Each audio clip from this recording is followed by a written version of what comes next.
Hello, fellow leggers! It's lovely to see you again, whether new or back once more. Thank you. We are at the beautiful Coventry Belgrade Theatre to see Andrew Lloyd Webber's musical Evita. So stay tuned to find out why we think this classic has lasted more than 40 years. And whether it's break a leg or leg it.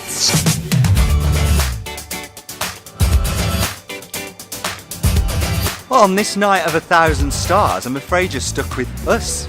Yes, so Evita tour. UK tour. I don't think it's stopped touring for a long time. I know it was in London for a while. Yeah, as well, it has dips in and out of the West End. This production as well, was it? Bill Kenwright production? Yeah, Bill Kenwright's production. I mean, but it's perennially sort of popular. It was written by Andrew Lloyd Webber and Tim Rice. Yes. The story concentrates on the life of Argentine political leader Eva Peron and her rise to power and eventual early death through a very eventful life. I mean, it didn't even stop after she died. Like, her body got stolen. Like, what? Seriously. Is this in the musical? They mention it at the end, but like, seriously, even when she was dead, they wouldn't leave her alone. Okay. Like, so fascinating. And I love political history. I think it's great.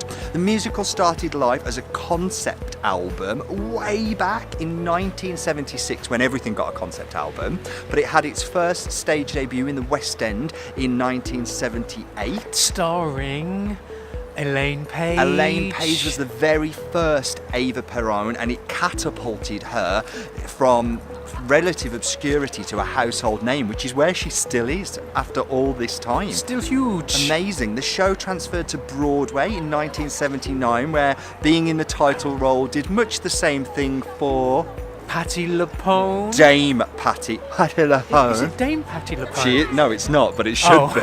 She's not a British citizen, but blooming heck, it should be.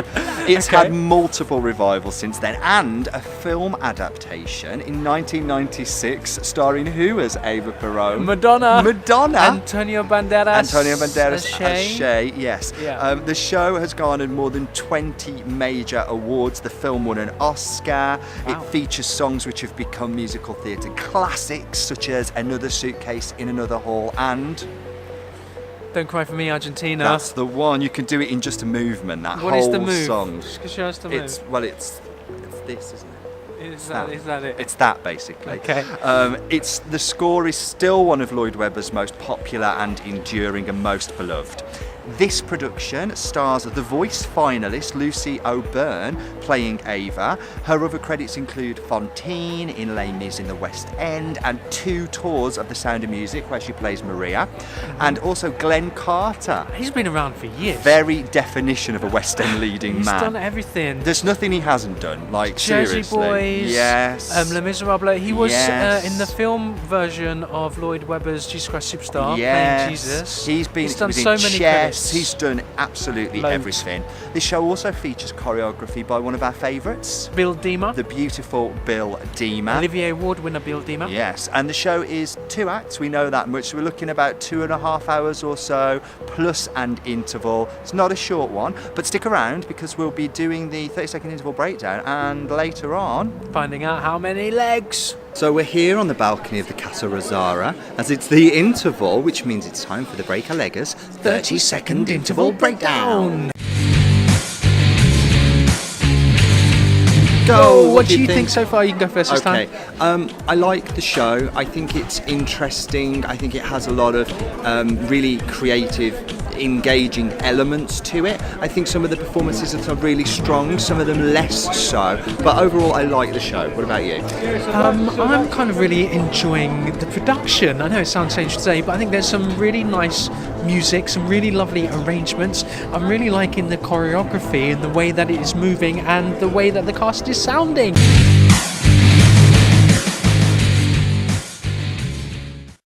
Don't cry for me, oh fellow leggers, because we've come to the. Do you know what? I never said they were good puns, okay?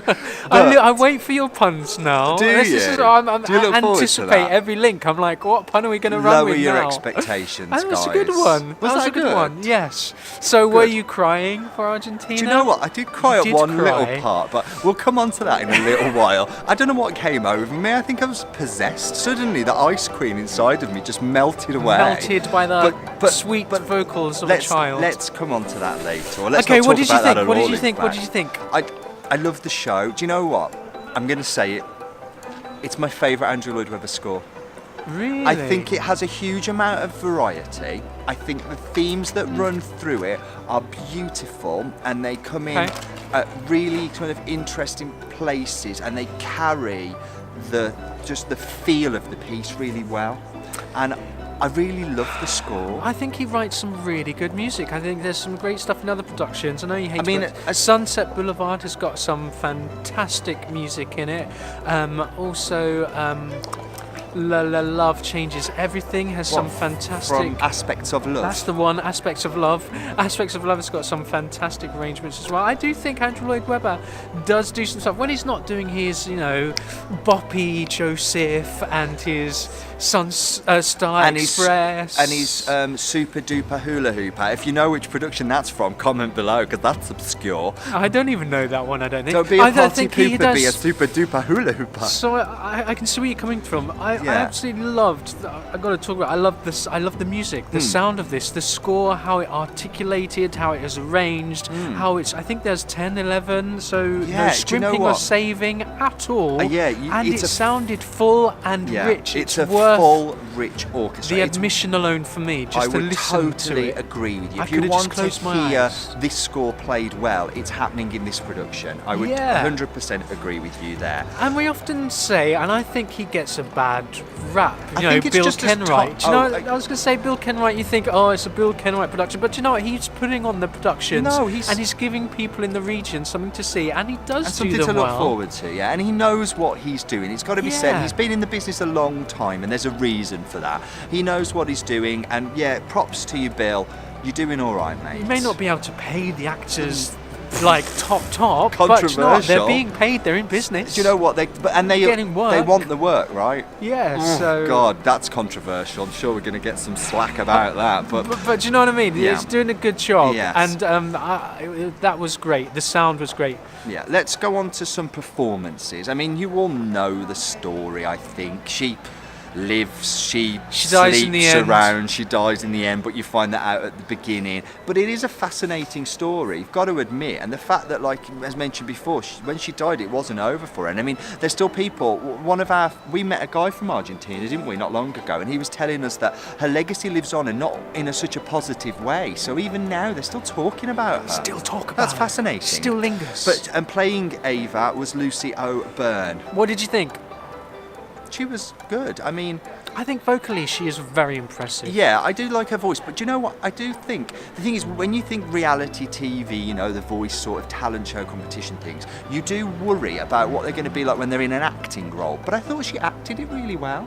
I thought there was a lot of range in her acting. I thought she went on a definite journey, and she was believable. And for me, that was more. I expected her to sound good, but that was more impressive for me. The fact she acted it well. Okay, I thought she performed it well. I thought she sounded fantastic and on the absolute money. She's got a fantastic range, a lovely soprano voice as well. She's done Fontaine in her repertoire, you La can Mise, hear that in her and voice, I can right? absolutely hear that. I bet she would have nailed that.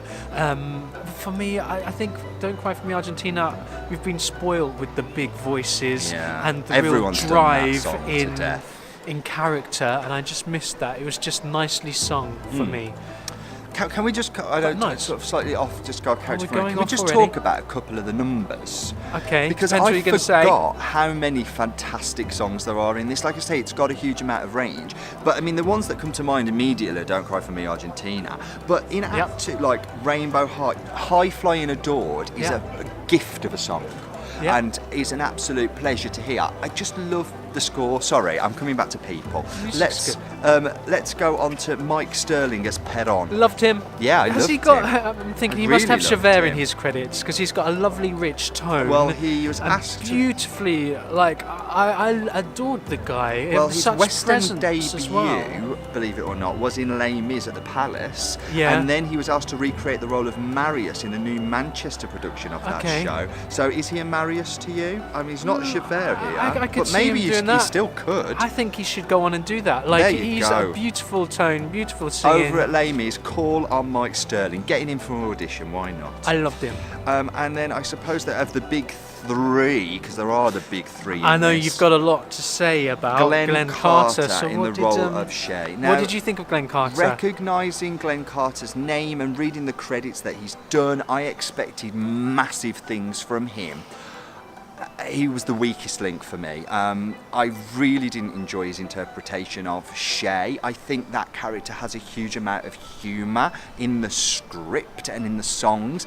I didn't see any comic timing ability from Glenn, and in terms of vocal range, he sang everything at one end of his range, and when he tried to come out of that range, it either sounded flat or sharp. It was I really, really struggled with him, unfortunately. It's the difficult because role is- we're only judging him on This vocally. We're only performance. judging him on this performance, and Yeah. who knows? Could he be vocally tired? Could he be Maybe, poorly? Because maybe. he has taken on these huge, massive vocal parts. Yeah. So there is something there, and he has some real technique.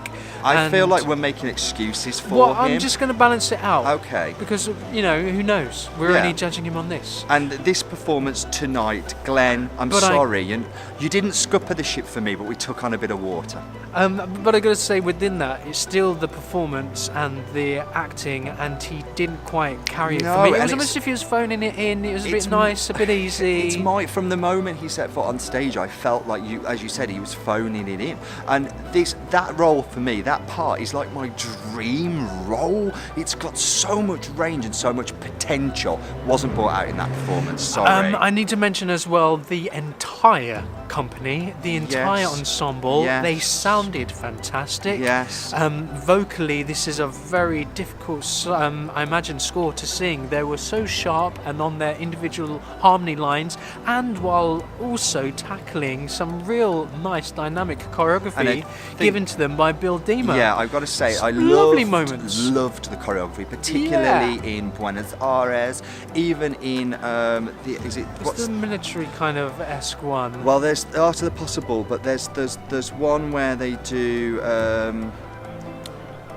Is it in Act 1, the one that you're talking about? Maybe it's a nice military The number. charity concert. It's almost like on one side you had the military, She's got other interests. and then on the other side you've got the aristocracy kind of thing. The ladies, it was lovely, really cleverly meshing of staged each and other. fantastically choreographed by Bill. Yeah. Absolutely great. Production was great as well. I loved the set and I Yeah. loved the lighting. I Yeah. thought they both really complemented each other for a touring production. Absolutely. Real simple design, yet really effective, Yeah. and they could really diversified the stage and what they could do with it. The original lighting designer was Mark Howitt, but this tour has been sort of facilitated by Tim Oliver. But yeah, I think that was noteworthy because they have such a Definitely. limited amount of getting time in a venue like They this, do. and it's easy to bugger it up. But they didn't, They didn't. which was great. The lighting was great, Yeah. and the set was great. Absolutely. Music was great. Absolutely. Is there anything more we I need just to want to say say hi to Kylie Ann Crookshanks. Hi, because Kylie, she we worked- love you. We love you. She works so closely with Bill, and she's fabulous. So yes, Amazing. hi Kylie, we love you. I guess that's all we need to say for the time being. Yeah. So I guess you're probably wondering how many legs? Well, for Evita UK tour out on the road and hopefully coming to a venue near you soon, we are going to give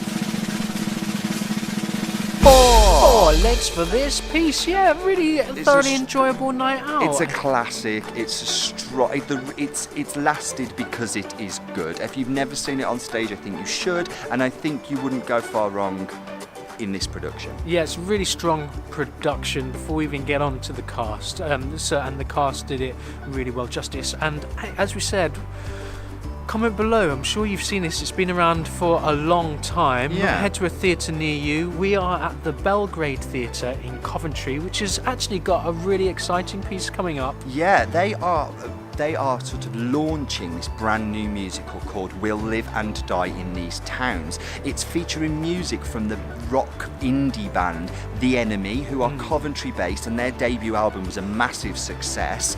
In collaboration with Jeff Thompson, who is a local Coventry playwright, they've came up with this brilliant new musical which we're going to be catching soon. We were lucky enough a few months ago now. Yes, to interview the director and the musical director. And Tom Clark, the lead singer of The Enemy, who will be acting as musical director on this piece. So we'll be catching that really soon. I think it's next week we'll be seeing that, so watch this space next week. Yeah, and as for regional stories being told by regional voices, we That's think really important. that is vital to keeping regional theatre alive. So if you get a chance to support We'll Live and Die in These Towns, come to the Coventry Belgrade. It's a beautiful, welcoming, friendly space, and we would love to see you here.